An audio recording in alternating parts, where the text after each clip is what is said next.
Okay, it's saying going live. Okay, I think we are live, Miriam. Yes. Okay, so welcome to my online show called Dear Lenka. See if you can tell me anything. And I'm so happy to introduce my guest tonight, which is Miriam Stener. Hi, Miriam. Hi, Lenka. Thank you so much for being here. Yeah, thank you so much for accepting my invitation because you're a very dear guest to me. You're also a dear friend, and I would like to share what you are doing because you're doing some amazing stuff. I know that you are a spiritual practitioner and also a writer of two books currently, right? So you wrote your first book, which you launched. Was it last year? It was this year in March. Yeah. Okay. Yeah, I remember a year ago we were going through this leadership program together, and you were just like deciding to publish this book, which is a collection of poetry. And it's so courageous because you have actually uncovered a lot of your emotions. You shared a lot from your childhood. And if I'm not mistaken, these poems you wrote when you were a child, right? Yeah, actually the poems I started writing them when I was 12, and then it's a collection from over 25 years. So the last poem was written last year when I was 37. So Wow. it's basically my story in poetry, you could say. Yeah. Remind me, what was the name of the book? Little Girl. Little Girl Nevermore. Little Girl Nevermore. I love that. And I know it was published in English, in Swedish, and in Norwegian. Yes. So just to tell our audience that you were born in Norway, but you currently live in Sweden, right? Yeah, that's correct. Yeah, amazing. So currently you are preparing your second book that will be launched on the 22nd of November, right? Yeah. So that's in 10 days. Yes, it is. Do you want to tell us a little bit about it? Yeah, I started writing. That's also a poetry book, and I started writing on those poets when I started the spiritual practitioner program in Youth last year. And so what I discovered was that, because it's basically when you're going into a program like that, you get to search for a meaning, sort of deeper meaning, and you get to search for who am I. And so actually this poetry book is divided into chapters. Like I starting with the first chapter is actually called Who Am I? And the last chapter is actually called I Am. And one of the poetries in the book is the game of your divinity, and that is um, it's sort of a way into knowing the truth of who you truly are, and to shed all those layers and to really discover who you are, not like your title or your what you're working with, how old you are, basically more on a spiritual and a soul level. Who are you really? Who am I really? So yeah, that's the inspiration behind that. Wow. And what is the second book called? It's called The Game of Your Divinity. Beautiful. I love the name. I always think of like Game of Thrones. Yeah, yeah. I'm not like You a big know, fan, it's but funny because I live in Westeros. So wow, because it's catchy, like the game of, and it's like yeah. instantly people will remember these. But I just want to rewind a little bit, Miriam. So can you tell me, when did you get inspired maybe to start writing your poems? Yeah, thank you for asking. And it was my grandfather, Rasmus. He was a police officer, a chief police officer in Norway. And he wrote poetry, and he always encouraged me to write poetry. And he also wrote journals. He wrote daily journals. So he was, yeah, he really gave me the tool of writing. And every time I visited him, I got to write poetry in his journals. And that's why I also dedicated my first book of poetry to my grandfather. I love that. And can you tell me, like, when did you get inspired to publish these books? The first book, for example, was it certain time? Because I know it was quite painful to go through like what you were going through as a child. So was there a time that you needed to heal and then you were ready to share? Of course, yeah, you're absolutely right. And I wasn't even aware that this was going to be my first book. until last year. And in the summer I was doing a meditation because I always knew I'm going to be an author, because that was something I've said to everyone since I was a child, that is I really want to be an author because I love books and so. So I was sitting in a meditation, and a guided meditation, and the question came up, what is your one thing that you really need to do? And so it's like instantly my soul popped out this, Miriam, you need to write this book. And it's like, it's this book. And so I sort of, it's the inspired action. Sometimes you just know that you have to do this.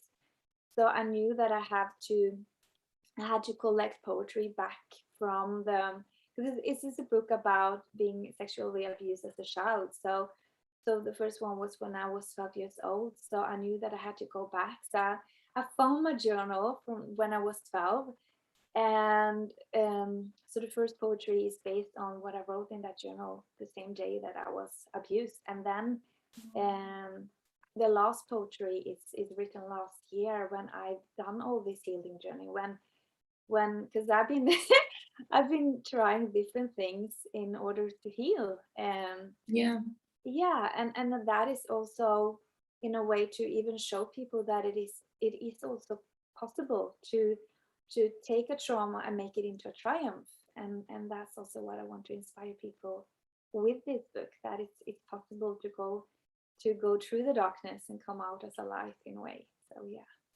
Yeah, that's so beautiful that you said this, because it's some people go through bad experiences. I mean, we all go through bad experiences, but it's just how we deal with it and what we decide to take from it, right? And I always say, like, what doesn't kill you makes you stronger, and it's a triumph, right? So take that bad experience and turn it into your win. Like, what can I learn from this? I think that's so important. I know that you also co-authored another 3 books that are #1 bestsellers on Amazon. Do you want to mention a little bit about the project? Yeah, so the first book I attended was this summer, and it's called Know Your Worth, Goddess. And so I got to co-author a chapter, and I decided I'm going to write a chapter even in poetry, even in that book. So it's basically a story from, because of the abuses, what I had really difficult time with was being in my body. So it is about the word of knowing you're worthy of loving your body, of loving all of yourself, and coming back into your body and see the worth of who you truly are, and experiencing that and discovering that. And so that's what that chapter is about. And then the next project is launching actually 1st of December, and that is Motherhood Goddess Powered. And so I have a chapter even there, and that is actually about how, if you have bad experiences as a child with your parents, what can you do not to, when you get children, bring that onto yourself and your children as a parent yourself? How can you make your children sort of have a better experience of you as a parent? But also, how can you enjoy being a parent? Because it's also not about actually being better, but it's also about enjoying it. So that's one. And then the last one is spiritual entrepreneur, and that is more around finding your passions and purpose, and why you do what you do. And that's in one way, my mission, to help people truly do that. So Yeah, it's so nice, because I know you have 3 beautiful children. yeah. You have a daughter that is about 12. Yeah. And I think I've asked you this before, that did you feel like when you were publishing the first book, did you feel like the little girl that was going through these difficult times could also be your daughter, or like girls of this age? Did you like relate to that? Oh yeah. And like last year when I decided, she was 11, and I remembered, like, I got to go back and look at photos of myself from being 11. That was, when you still have that light and that sort of innocent, childless, and then that something happened that took that light away, but actually didn't take it away, but I forgot that it was there. And to see her, it's, of course, you want to protect the children, and you want to I even had to do trauma work on that, because I was very overprotective of her when she was younger, because it was like when she was going to some other parents and I didn't know the father, is like I was I was so scared that some man would come and do something to her, and so I had to really do my own trauma around that, and to really go back into faith, and to really I cannot be there all the time or everywhere, so I just needed to. So of course, yeah. It takes a lot of trust, right? Like trusting that everything is okay. Yeah.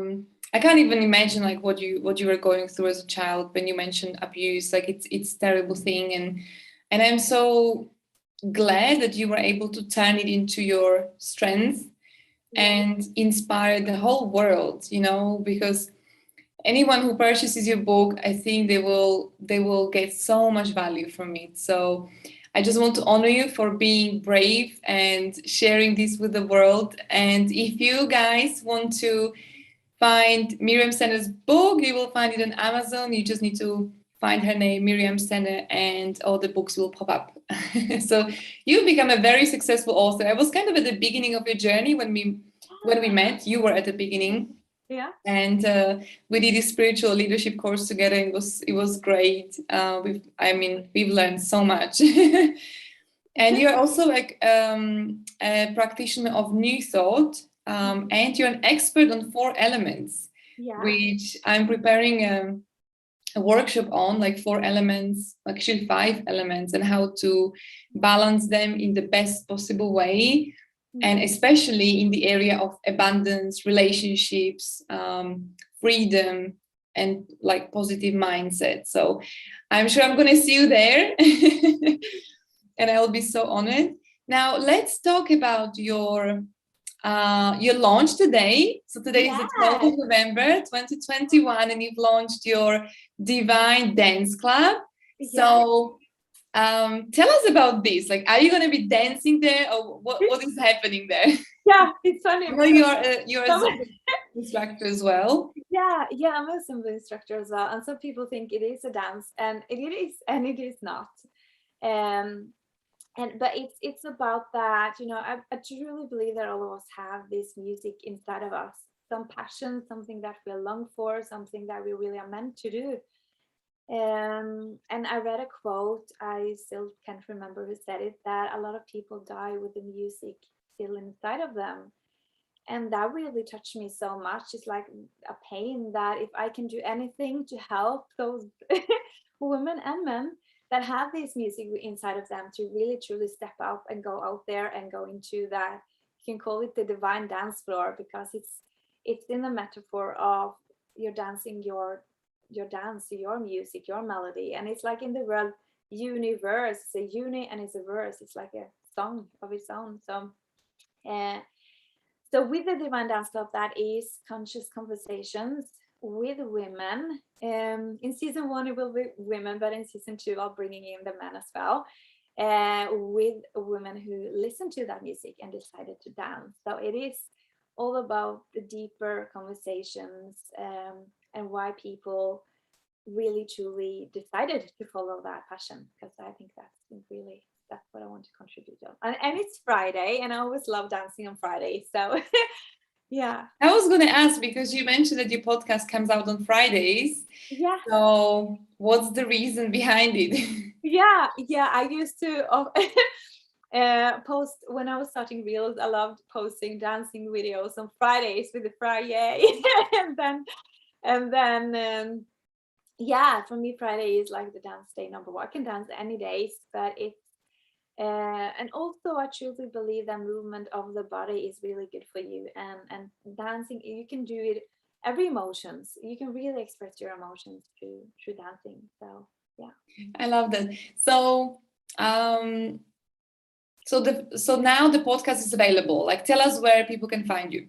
yeah, so they can go to YouTube if they like to watch me and and my guests like this. They just search for my name, Miriam Stener, or the Divine Dance Club. And the first episode is the Shadow Dancer. Mm-hmm. And I'll tell you more about that. And they can also find it on Spotify, search for the Divine Dance Club, and they can find it on my webpage. If they type in the Divine Dance Club, I think, and Miriam Stener, I think it will pop up. Yeah, That's really nice. And I was going to ask you something else. What kind of guests do you welcome on your show? Like, if someone wants to talk on your show, who can qualify? yeah. As long as you have a passion and you decided to follow your passion, you're welcome. And it is, and also as long as you're willing to speak sort of in a more conscious way, spiritual way. So it's not about like, look how impressive I am. It's more about the truly deeper meaning of why we do what we do. And that can look differently. The first guest I've interviewed, she was an artist, and it's called the Shadow Dances, and she also experienced chronic pain, and how she gets to even create from those shadows, from wanting to have pain in her body, and also going back to, she's my prayer partner, and how we sort of met. So it's about sexual pleasures. We're going there as well. And we're going back to Lemuria, and then we go into the creative process, because her and I, we have soul circles on Sundays where we get to discuss how life got to be this way, because that's also one of my passions, how we actually are creating our own lives based on what we believe. And another guest I had is Miriam from Norway. She's been on television. And then another guest I was speaking to, she's an expert in creating web pages. And that's her passion, to make women who have passion be visual online. So, it's it can be different sorts of, and then I have a mother coach that I also interviewed, coach for mothers and parents. And yeah, so I think beautiful. So I love the little selection that's prepared. So I can't wait to listen to it. Yeah, it's a launch every time. And I understand that you obviously cannot use music because of the license on YouTube, but will you be talking about any music, or because I know you're so great with the elements and connecting the elements to different types of songs, music. I love that you asked that, because actually I am preparing. I'm going to do, for those who sign up for my newsletter, I will for every episode create a selected collection of songs. So I have already created a list that is called the Shadow Dancer based on that episode. So I will send out even music. And I love that. And I just want to touch on the elements a little bit, because we are so opposite. Like, I'm so fire and air, like always ready into action, and like here and there and everywhere, and ready for change. And I believe you are more of the earth and the water, right? Because you are very like fluid, grounded. Do you want to tell me like a little bit about your elements? It's very interesting, because my leading element is actually the fire. But my weakest element used to be earth, and since I got conscious of that, my what I was actually needing, I needed to structure. I needed the earth element, so I've been working a lot of integrating the earth element and getting that structure and getting things in a more earthy way. And of course, water is also one of my leading elements. So it's actually fire and water, and then comes air, and then comes earth. So amazing. And so, having so much knowledge about elements, do you also implement this knowledge and everything that you know about elements into, let's say, relationships, your family life, your work? And it's very interesting, because the original name of God from the Bible was Yahweh, and that actually means the four elements. So the elements are sort of building bricks, that how things are created, how to use. So let's say you have a project, you are starting with something new, then it's the fire that starts something. And this is all from Four Element Profile, where it's created by a Danish couple, Karsten and Anne Senau. And the water is more the communication, how you communicate with other people. I think you have that as well, Lenka. So and how to, because if you have a project, you also need to have people with you. You need to have people who, like, say I launch a podcast and I don't know how to speak to people, that no one will actually listen to it. So no, I'm very lucky that you are here and we are speaking together. It's actually also the water element doing, and it's also you have to have the earth in order to actually do it, to not just throw out ideas and then, because the earth is very good at structure. So now you do that and you do that and you actually get it done. So yeah, and air is really, really good for having the overview and having, solving the technological issues. It's very good with technology oftentimes, and this is just very, very general. But you can see that even in relationships, that when you communicate with other people, you can sort of adapt, because some people might have more, let's say you have more fire. If I were to speak very slowly, then you would be like, oh, can she speak a little bit faster, right? Yeah. Yeah. But if you're speaking to someone who has a lot of earth, you might not want to use too many words, because that will overwhelm them. So it's also in the communication, and I think it's interesting, right? It's so great. Yeah. And tell me about this fifth element, ether. Like you don't mention it. Do you? Yeah. Yeah, I think it's yeah, I don't actually work so much with the ether, because I'm trained in just the four elements, but ether I think is more like all of them together in a way. And you can say, I don't know if this is if it's true, but ether might also be like, when things are created in the universe, particles comes together, but between the particles there are space. And what recent science had discovered is that this space is just as important as the actual particles, because that's also in creating the whole image. So I think like ether is a thing that binds all of this together, and in one way it's also all in the creation. So it's Yeah, it's actually interesting because I've recently done a workshop on the 5 elements and how to balance them. And ether is basically the element that all 4 came from. So it's like the mother of the 4 elements. And what I like about this is that ether is nothing. It's just space with nothing. There's a space of creation, and it's how basically the space, it's how our earth was created as well, and all the planets and stars and all the bodies in the space. And what's interesting is that ether doesn't judge. And I love that feature of ether, because it's there and it created all the stars and planets, but it doesn't tell them what to do. It doesn't manipulate them. And I like to implement this in the relationships, because we should like learn how to observe people as the planets, and everyone is on their own journey.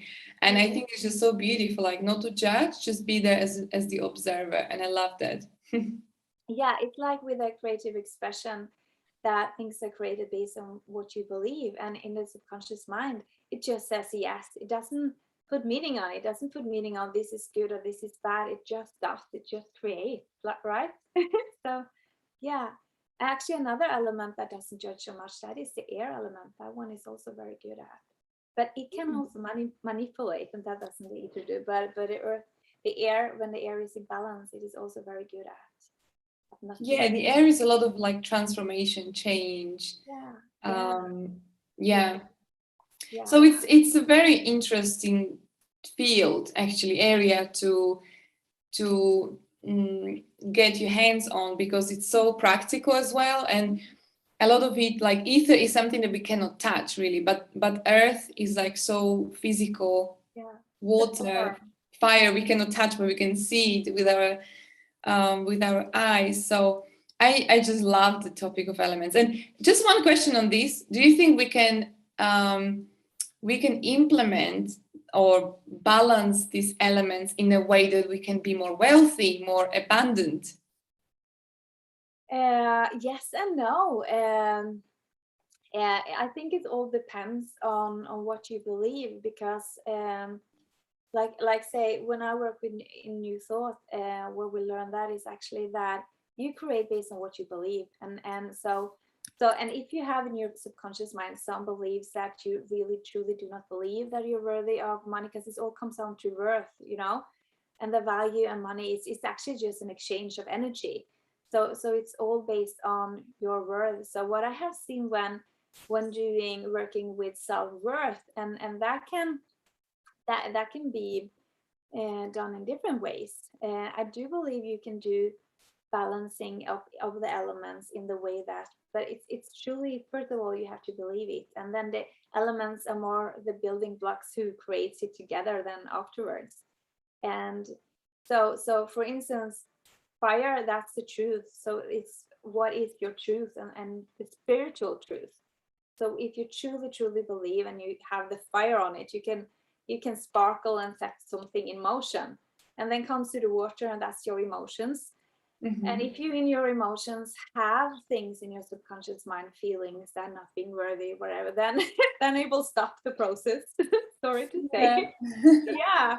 So, and that's when you have to do your trauma work. And then if you do that, it comes back to the earth, and then the earth will actually manifest it into form. And in the air element, you get to evaluate, or you get to make new plans for the next time you're going to manifest something. I think that's yeah. Well, it's trial and error, isn't it? Like learning. Yeah. So I'm glad that we talked about this a little bit. And so just going back to your Divine Dance Club, so it's coming out every Friday morning, is it? Yeah, will be Friday morning. Every Friday morning we can dance to your playlist that you will send us, and then watch your beautiful show. And where else can people find you? They can find you on Instagram. Do you want to mention it? Yeah, they can find me on Miriam Stener or Miriam H. Stener. And I will give you the link also you want to share to the Flamenco Dancers newsletter, because that's where a lot of the dancing things will be sent out. So they will get a newsletter, because that's another book that I'm currently writing. And that there they will have all this playlist. What's the name of it? It's called The Flamenco Dancer Who Did Not Dance. I love that. Yeah. It reminds me of that book, the monk who sold his Ferrari. Yeah. And also, yeah. And is there any similarity? Because I know you read this book. Yeah, no, I don't think there is. This book is based on, actually I got inspired when I did a past life regression, and what came up was that I experienced being a flamenco dancer in Spain in the mountains, and we're not allowed to dance because I had to take care of my parents and and the animals and so on. So I had sort of to hold back my passion, being originally dancing in the city, but wasn't allowed to do that anymore. And I think there are so many people, like I said in the beginning, and also so inspired inspiration behind the Divine Dance Club is that a lot of people might hold back what they are actually here to do, and that is hurtful. And I believe that whether you're in a job that you are not truly happy with, maybe you're there because you earn enough money that feels safe, it feels stable, and sometimes even you earn very much money, so it's even difficult to quit, but you're really feeling called to do something else. That will be you being sort of a flamenco dancer who didn't dance. So that's what that book is about. So that's kind of our story, because I know I was in a corporate, you were in a corporate, and we left the jobs to follow our passion and our truth. And I love that. And I remember that you told me once that, because I see your videos, you're like a fireball when you're dancing, full of fire. But you said that fire comes out, you said that you didn't have the chance or the opportunity to dance or go to dance school when you were a child, right? Yeah. So it's actually part of my trauma as well, because I grew up on an island in Norway. It wasn't a large island, and we didn't have dance schools. And so when I had to leave the island to go to sort of high school or junior high school, I don't know the name, but I was 16 years old. I had to move away from home to go to a higher school. And I was away. I was in a language course in Malta, and I had applied for what I thought was music. And then I knew that second and third year I will go into theater. That was what I wanted. But they called from the school and said that I had forgotten to fill out the form. So they asked my mother whether they think I will be in music or in dance. And she said, yeah, she loves dancing. So put her in dance. And of course, I love dance. I danced to the elements, but I never had sort of, the structured dancing, never taken dancing lessons. And that was it was very traumatic having a year where I had to get grades on my dancing, being together with people who dance their whole life and had to perform on stages. Everyone to watch how lousy of a dancer I was. How really, it's like, you know, you can feel inside of you, but your body just didn't follow. Yeah, I can relate to that because I love dancing. I love dancing and also as a child, but I didn't have any dance school to go to. So I went to all possible courses that I could go to. I know at one point I was like playing tennis and going singing and went Yeah, to the piano lessons, and but my favorite was gymnastics. So yeah, I did gymnastics, which is kind of like a type of dance, let's say, because we had this choreography, and I love that, and that's why I'm still very flexible to this age. yeah. Um, yeah, so definitely do follow your passion. That's my best advice for our viewers, for our audience. Definitely never Yeah. give up. Like if you love something and you feel that fire inside you in your heart, like this is what lights me up, definitely follow your passion, because the feeling when you get there is just unbelievable. Like it's undescribable. And I just want to ask you maybe how, just going back to your book a little bit, because it's such a transformation, you know, putting yourself out there, telling people this is what I've gone through as a child. How did you feel like before you click publish, or, you know, once it was out, did you feel like, oh, I shouldn't have done this, Oh or yeah, yeah. I had to actually ask one of my fellow colleagues to do trauma work with me because I was sort of self-sabotaging. And you know what happened is that the link for those buying the book in Norwegian and Swedish, it didn't work. Amazon was just like it was just messing up, so no one could buy my book for like. And then I did my trauma work, and all of a sudden it was possible to buy it. So so you sourced that you had like the yeah, resistance, and you even yeah. technically like sourced Yeah, that. that's so powerful we are, right? You get to create delays. Yeah, so but then I started getting feedback on the English book. Especially one that really touched me was a mother who bought the book and said that her teenage daughter, had found my book on the living room table and read it and got to speak with her mother. And this is from Canada actually, and got to speak with her mother and tell that because she's been through similar things in the family, and that they get to really have a good conversations around these things. And that's when I realized that actually I'm making an impact. This is actually doing something. And that's also when I knew that I wasn't doing this for me. For if I did it for me, I would have rather not done it at all. Yeah. As I told you, I rather wanted to sabotage it. But and then it came out, and I got even more feedbacks. And then even people in Norway started giving me feedback. And I had a woman in age of like over 80 who told me that they had been buried these things inside of them their whole life and never spoken to anyone. So all of these DMs, and really, so I'm really really grateful that I did it now. So That's yeah, so beautiful. And yeah, it's really that moment when you get people coming back to you that yes, you made the difference in their lives. It's so yeah, beautiful. yeah, And it's kind of like it's a topic that is not talked about a lot, but you put it in this like gentle way, you know, like you put it out in the poetry, in a beautiful cover, illustrations. I know you worked so hard on them, in this like beautiful name. So it's very gentle touch, but it's a very brutal topic when you think about this. So it really touches people at a deeper level. yeah. Thank you. So yeah, I want to thank you for all people in the world that will come across your book and have come across your book. And if you haven't, then go on Amazon and buy Miriam Stenner's book right now. And it's called Little Girl Nevermore. So Thank you. thank you so much. We've run out of time, so we could talk all the time, but I'll bring you back on the show, and I'm sure I'm going to be maybe on your show if you invite Yeah, me. love that. So I'm really looking forward to that. Yeah, And yeah, thank you for such a special connection and friendship, because it's very hard sometimes to find people on the same level, you know, and especially like we've never met in real life. I know it's going to happen. crazy, right? You're coming to visit the castles of Slovakia. Yeah, yeah, I love castles. It's been I've probably been living in one in the past life. I don't know, but it's just like something that truly fascinates me with castles. So I would Is love. it right that there is like one castle in the whole of Sweden? No, in Sweden actually there are several castles, but in Norway there's only it's the one castle. Yeah. Wow. So, little fun fact that Slovakia has the most castles per capita in Europe. So, you're Yeah. always welcome here. I feel like I have my own castle. It's really Yeah. close. So going And there.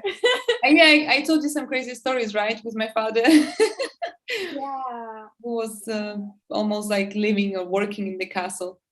So, So yeah, fun. thank you so much for coming here. I really appreciate you, and I will see you again. And I can't wait to go now and listen to your podcast. It's going to be like my Friday evening Oh, I'm so program. excited. I can't wait to hear your feedback. So yeah. Yeah, I will let you know. Thank you so much.